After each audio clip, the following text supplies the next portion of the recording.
And then behind those two things, behind the shadow and the anima and the animus, there's a final archetype, which is the archetype of the self. And that's, Jung believed that the self was what you were as a totality.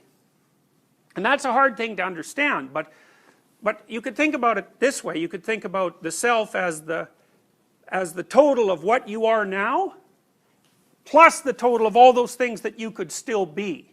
So it would be you as a reality, plus you as potential. And that's a strange idea, right? Because we don't really know how to understand the idea of potential as modern empirical people, because potential, virtually by definition, is not yet manifest, and also not a straightforward thing to either measure or conceptualize. By the same token, everybody acts as if they have potential, unrealized potential.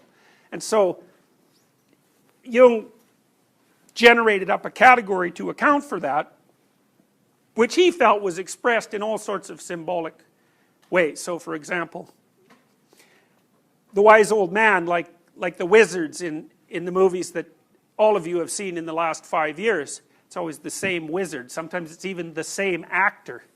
It's like, that's an archetype of the wise old man.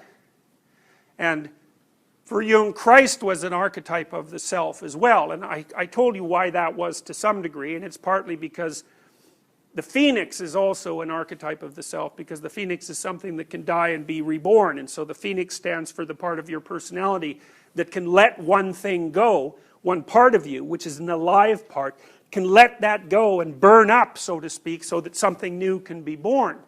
Because you very seldom gain something before you let something else go.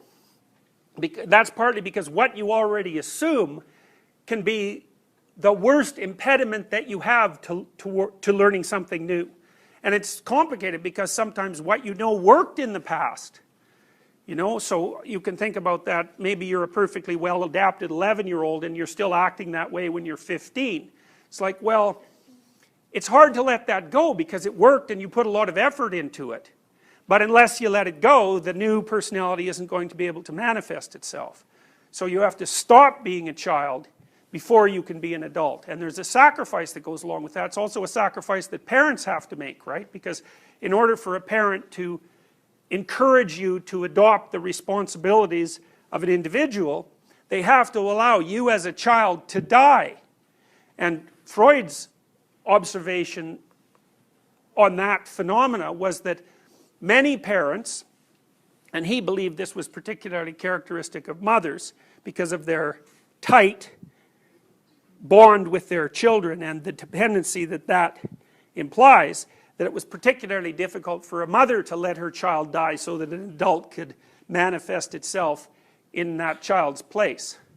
And that's fundamentally, in many ways, the Oedipal complex. Okay, so now I'm going to show you some of these things again, because the thing about Jung is that it's not easy to understand what he has to say, and it's not a simple thing to explain it. And his books are complicated, although I don't think they're any more complicated than they have to be. Like, I don't think Jung is obscure. I think he's just difficult. And then, beyond difficult, he's actually frightening. So there's lots of reasons that people don't like Jung.